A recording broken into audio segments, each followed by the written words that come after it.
Welcome to We Use Our Powers for Good. We're Dory and Meg, two sisters, 10 years apart, using our powers for good.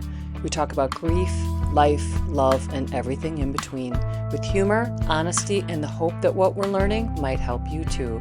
This is what it looks like to practice compassion, hold boundaries, and stay connected, even when life gets messy. We're so glad you're here. Episode 5, we're just getting our notes together about what we're doing. We're doing a 6-part series on codependence. Today we're going to talk about breaking the cycle. Whew. Yeah, if you haven't watched the first ones, please do that. At a minimum, if codependence is newer to you or you're not super familiar, please look it up and get a little bit of understanding before you watch today.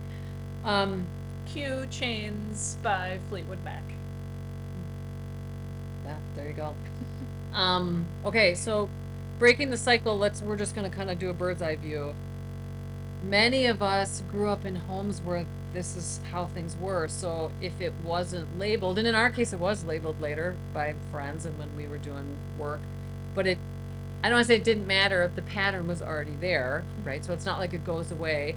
And then what we do, because this is how life works, is we just keep doing those patterns with someone else. And so the generational piece with this particular behavior pattern or this dysfunction is huge, that it gets passed down without realizing it, right? Yeah. And so on the one hand, the benefit of breaking the cycle in that you stop passing this down as you liberate everybody from your generation forward, right? But a lot of the research suggests that we also liberate historical trauma for people that have passed in those relationships. So this is giant and huge, right? The big gift, and we're creating a big giant gift list first because it's hard and it's a lot, right? And it takes years to navigate. Yeah. So decades. So we'll come back to that in a second. The gift is that you could finally know yourself maybe for the first time in your life. Independence, a self-esteem, a sense of self, autonomy, be able to advocate for yourself, learn to say yes, learn to say no. Oh my gosh, simpler still, know what you want in the first place. Know what you want. Yeah. Even know to ask, right? Learn who you are. Yeah. And then as we said in a couple episodes ago, is also getting to a place that you feel safe and comfortable inside yourself. And that's kind of like a whole bigger picture thing, right? People don't realize that they're unsettled and unsatisfied with themselves, so they're projecting that out at other people. We are in relationships that don't even allow this in the first place, so then it kind of validates that I don't even get in there and check it out to begin with. Right. Yeah. Unfreeze. Yeah. Yeah. So this episode is a lot in that I'm just going to be honest with you. You're not going to practice this 12 times or read a book and got it nailed. Because you're in codependence with someone else and this dysfunction is beyond you and is a cycle that you're doing with someone else, you're going to do your own work, and then your partner or spouse is going to do work with you, or they're not. So the first thing that we both agreed on is that, oh my gosh, please go see a therapist. Please go work with someone that really can show up for you and be present and name all of this and help you understand this in yourself and in your life.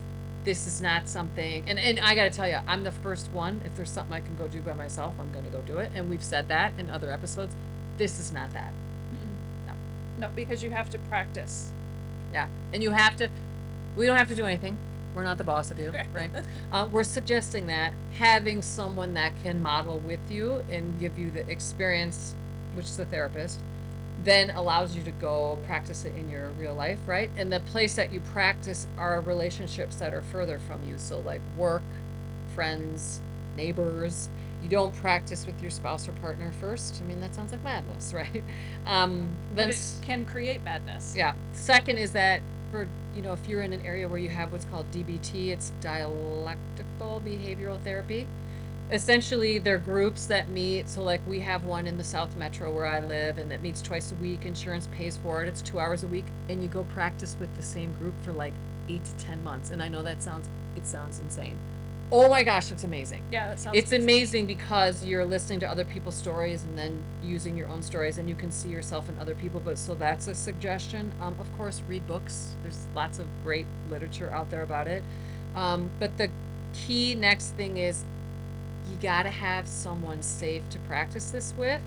Um, and I want to say a sibling. I mean, we should probably say this during every episode. Most people don't have open, thoughtful, intentional, honest, deep, committed relationships with siblings that come from a place of having done our own work and love and kindness. And this is a gift that not everyone has, right? So I don't say that flippantly, like, oh, you should practice this with your sibling, because that might not be realistic, right? Right. But we've been practicing for decades. For sure. So finding someone that's at least willing to get messy and sloppy and down in the dirt with you, and you're having a ton of grace and kindness about it, because this is going to take a fuck ton of practice. Yeah, over and over and over. Yeah. I have a women's group that lots of different women's group, but this one is 4 core of us, and it's interesting how oftentimes we'll do a lot of listening, and then when we meet again, then it's, may I speak into this? Yes. Are you open to hearing my thoughts on this? Yes. And that's a really great expectation, because we've talked about this in other podcasts, that if you're going to have a friend and practice this with, you set some ground rules. Yeah, boundaries. Like, I'm literally gonna practice this thing, and then who's ever on the receiving end, the responsibility is that you ask permission before Yep. you speak, because the goal is not that you react, right? Right. It's just that they receive and they're giving feedback about that. Right. But that you're really clear with the partner that you choose about the ground rules, so that it feels safe, and that, and a huge one is, we don't talk about this outside of here. Because Totally. I don't need you talking about this when we're out with other friends and then I feel vulnerable and attacked, right? Yeah. So like with my friends, and we have different levels of how much of this we've done, right? When we connect, and I love that we each like get the floor, right? We make sure that everyone gets a chance to share, that we ask permission if we can share. And sometimes if, someone says something and I'm like, hey, can I speak into that? And they're like, no, for sure. The biggie that we always do is that we offer tons of validation, right? Oh my gosh, that's so great. That was a great mom win. That was a great spouse win. Good for you. And we're saying whatever positive words that friend wants to hear, because we don't get enough of that, right?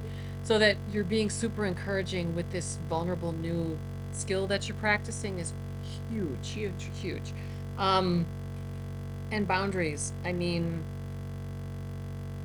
this is kind of what we're saying, that the expectations become boundaries, but the key for people that this is all new with, a lot of what a lot of us learned was a wall. We have walls in place that keep us safe, but really what they've done is shut everything out, not just, not just ungoodness, right?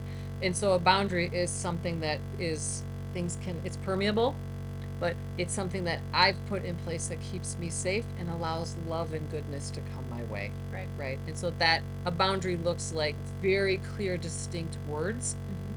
And it can look like this, like when I first was with my partner, and he comes from recovery language, he's an alcoholic. He comes from recovery language and I come from therapy language, and he would say some shit to me. I'm like, what the frack are you saying? So we had to do this where we kind of navigated till we came up with common language. And the biggie that we landed on was, because I would say something and he would start to talk. I'm like, look, I don't want your feedback about that. Like, I am so not interested in what you think about what I'm saying. And so that was huge for us, was to land on like, may I speak into that? And probably half the time we say no. Yeah. Most of the time we say yes. But the simple act of someone asking and me giving permission feels so good. So I never feel attacked. Yeah. Right? Or every once in a while, if one of us doesn't do that, and we start in, we go, hey, you didn't ask permission.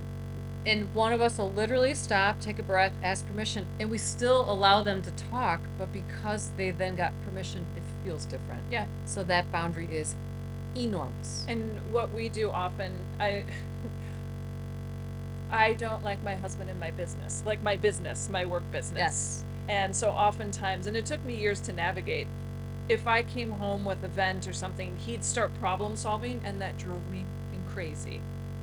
And so now at some point it was like, I just need to vent, and I don't want any feedback. I just want you to hear me. Yes. Because it's my business. I know how to navigate it. and I'm not interested in your response. I literally just want to be heard right now. Yeah. And I'll ask you if I want some ideas. And that's a huge, great boundary. Yeah, And it met the need better. Huge. Because all you want to do is let it out of your body. yeah, because it's about me venting at work, not also taking on more.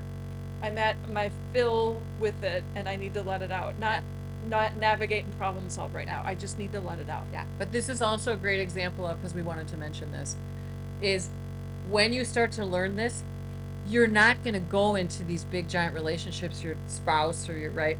You're gonna start further out.